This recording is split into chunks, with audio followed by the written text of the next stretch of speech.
Save sir आपल्याबरोबर sir, काय आपल्याकडून काय सांगितलं जाणार आहे, कशा प्रकारे समजूत काढली जाणार आहे? मी आत्ताच जे बोलले की कालची बैठक झाली त्या बैठकीमध्ये असं ठरलेलं आहे की 29 तारखेला सर्व पक्षीय नेत्यांना बोलवून त्या बैठकीमध्ये चर्चा करून ही जे ओबीसीच्या आरक्षणाला धक्का लागणार नाही, हा तर ऑलरेडी मुख्यमंत्र्यांनी दिलेला विषय आहे.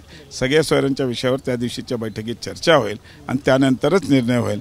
त्यासाठी आम्ही आज विनंती करायला चाललो आहे की या सर्व उपोषणकर्त्यांनी त्या बैठकीत यावं आणि त्या बैठकीत चर्चा करावी, जेणेकरून ह्याला आम्हाला निर्णय घ्यायला सोपं होईल.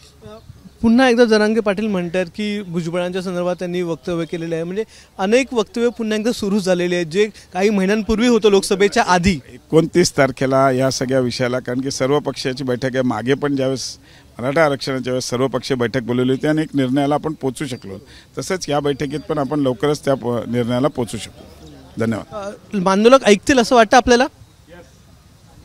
आंदोलक ऐकतील असं त्यांना वाटतंय. आता एकूणच सगळं शिष्टमंडळ निघालेलं आहे.